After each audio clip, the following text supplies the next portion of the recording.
नमस्कार, हमारा नाम है समरीन और आपने देखना शुरू कर दिया है लाइव सिटीज।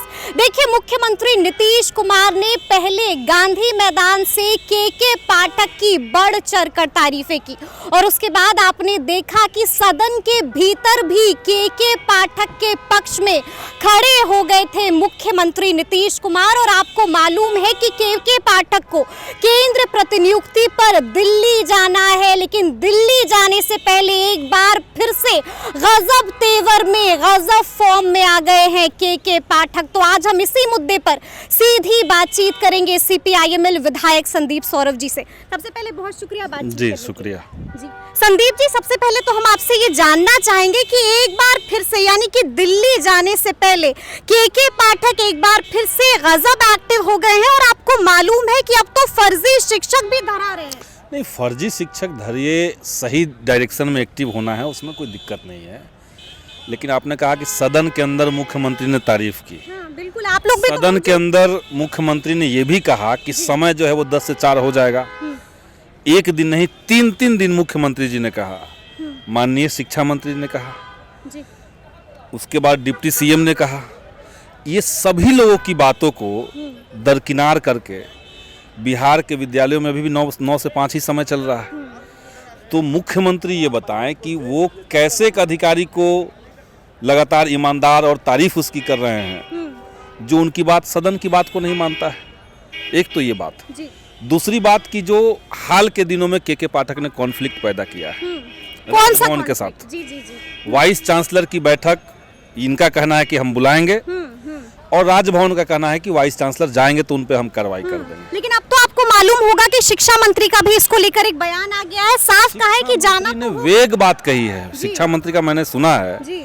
वो कोई ठोस बात नहीं कह रहे हैं, वो तो ये भी कह रहे हैं कि कहाँ कोई केस दर्ज होने की बात हुई है। मतलब आप ये कह रहे हैं कि शिक्षा मंत्री को भी मालूम नहीं है कि क्या चल रहा है। सब लोग जान के अनजान बने हुए हैं, जान के अनजान। सब लोगों को पता है कि भाई के पाठक में और राजभवन में एक पूरा मामला फंसा हुआ है और बीच में जितने वाइस चांसलर हैं, हालांकि अधिकांश लोग करप्ट हैं, लेकिन वो सब की जान फंसी हुई है। जाएंगे तो उधर एफआईआर करेगा, नहीं जाएंगे तो इधर एफआईआर करेगा।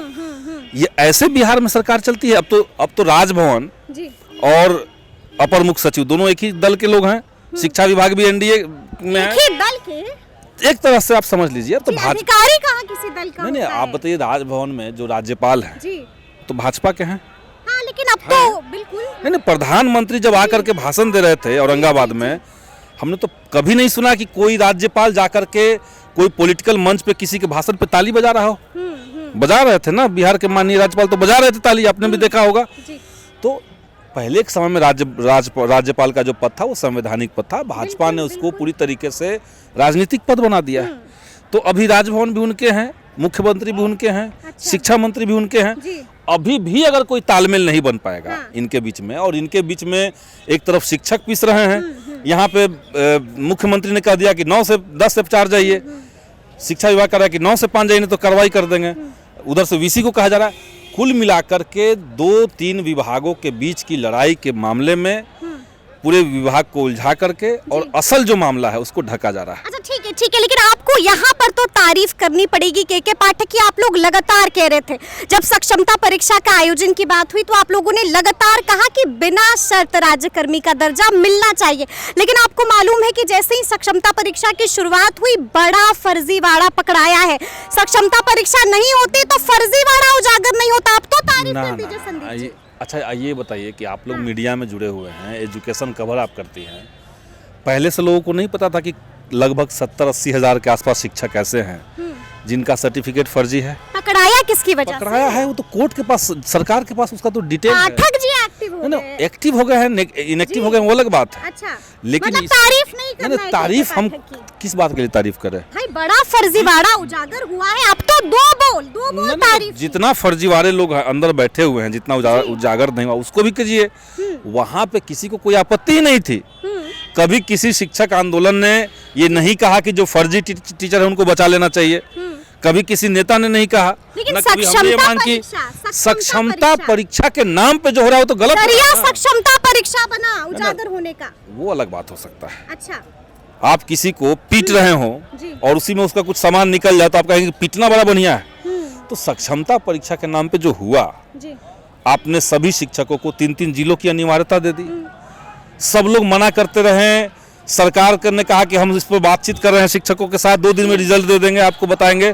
2 दिन से ज़्यादा, आज 20 दिन हो गए। डिप्टी सीएम ने बुलाया था ना भाजपा चैम्बर में इन लोगों को, वो डिप्टी सीएम उनको सचिवालय में बुलाना चाहिए था, उनको डिप्टी सीएम के ऑफिस में बुलाना चाहिए था, उन्होंने भाजपा के कार्यालय में बुलाया। और भाजपा के कार्यालय से शिक्षकों को मिला क्या? एक झूठा जुमला, एक आश्वासन। झूठा जुमला और झूठा आश्वासन, ये बताइए। अच्छा ये बताइए केके पाठक, अभी भी उनका जो मांग था शिक्षकों के, जो पटना में भी हाल में आंदोलन हुआ था, उस मांग को पूरा नहीं किया गया है। 3 जिलों की अनिवार्यता समाप्त करने की मांग थी इनकी। सक्षमता परीक्षा अगर ले रहे हैं तो उसी कक्षा से उसी विषय के सवाल पूछे जाएं, ये भी मांग थी। और ये मांग थी कि आप ये कहिए कि वह सक्षमता परीक्षा में जो पास नहीं होंगे उनको भी हम नौकरी से नहीं निकालेंगे। बिल्कुल बिल्कुल, ये तीनों चीजों पे कोई चीज लिखित नहीं आया अभी तक। शिक्षा मंत्री ने कह दिया है कि नौकरी नहीं जाएगी, अभी तो सिर्फ रिकमेंडेशन। ये तो एक बात हुई, अभी ये बात कहाँ हुई कि भाई हम 3 जिलों का विकल्प आपको नहीं मांगेंगे। अरे कोई पढ़ा रहा है कहीं पे, उसका परिवार वहाँ पे सेटल है, 2-3 साल 5 साल बाद उसका रिटायरमेंट होने वाला है, आप करें कि 200 किलोमीटर दूर जाकर पढ़ाना पड़ेगा, तो ये ठीक नहीं है। ये शिक्षा के लिए कहीं से भी उचित नहीं है। इससे कोई शिक्षा का कल्याण नहीं होना है। कल्याण नहीं तो होगा। यही आपसे कहेंगे कि केके पाठक के जितने फैसले, पुराने नियमों को सख्ती से पालन करने वाले फैसले थे, वो फैसले अच्छे थे। जैसे पुराने समय से ही नियम था कि शिक्षक अपने टाइम से स्कूल जाएगा, टाइम से स्कूल से लौटेगा। पहले से नियम था कि 75% अटेंडेंस बच्चों का चाहिए। ये सब नियम पहले से थे। इन नियमों को ठीक से पालन कराने के अलावा उन्होंने जितने नए फैसले लिए हैं, जितने भी नए फैसले, वो या तो विवादित हैं, या तो अलोकतांत्रिक हैं, या तो टीचर्स को प्रताड़ित करने के उद्देश्य से लिए गए हैं। जैसे गर्मी की छुट्टी आने वाली है, कह दिया गया है कि सभी शिक्षकों को गर्मी की छुट्टी में भी हर दिन स्कूल जाना पड़ेगा, और बच्चे नहीं जाएंगे तो शिक्षक जाके करेंगे क्या? क्योंकि आपने मान लिया कि शिक्षक आपका दुश्मन है, गर्मी की छुट्टी में तुमको लू के दौरान लू लगवा देंगे तुमको। अच्छा, तो यही ना बात हो सकता है। तो छुट्टियों में कटौती, समय में कटौती। ये बताइए केके पाठक अब तक दिल्ली क्यों नहीं गए? क्या लगता है आपको, मुख्यमंत्री उनको भेजना नहीं चाहते या फिर किसी स्पेशल काम के लिए? सरकार स्पाइनलेस है।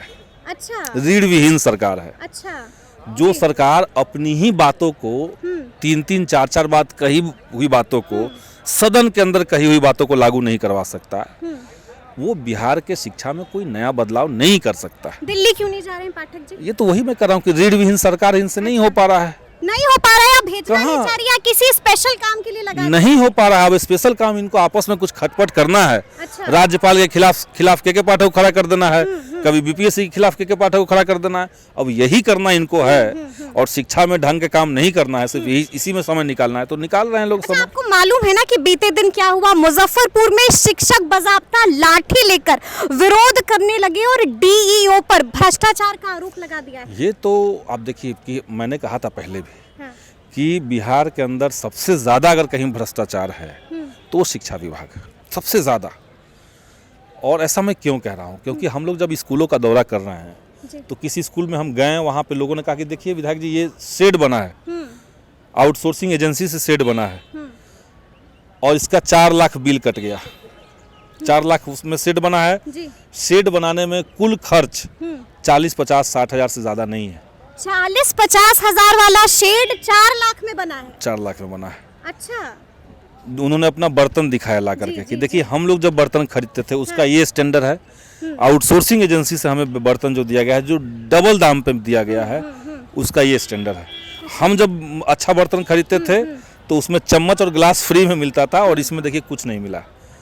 तो लूट तो बहुत जबरदस्त है। शिक्षा विभाग में केके पाठक के रहते हुए लूट। आपको बाकरगंज में जो कंप्यूटर का सेट 10 से 12 हज़ार में मिल जाएंगे, वही कंप्यूटर का सेट आप जाकर के देखिए स्कूलों में लगाया गया है, 70 हज़ार का बनाया गया है बिल जी। तो इस पैसे को लूट कौन रहा है? केके पाठक के रहते हुए।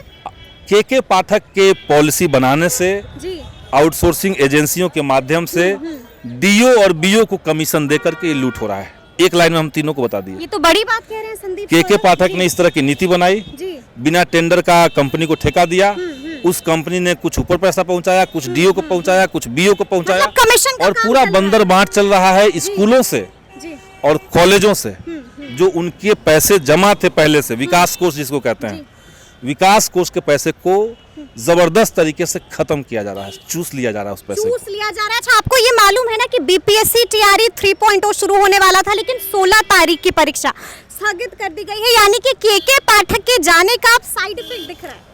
ना स्थगित किस लिए किया गया हमको नहीं पता। हम तो यही जान रहे हैं कि टीआरई 3 जो लिया जा रहा है, हाँ। इसके पहले एलिजिबिलिटी टेस्ट नहीं हुआ है, एसटीईटी होना चाहिए था।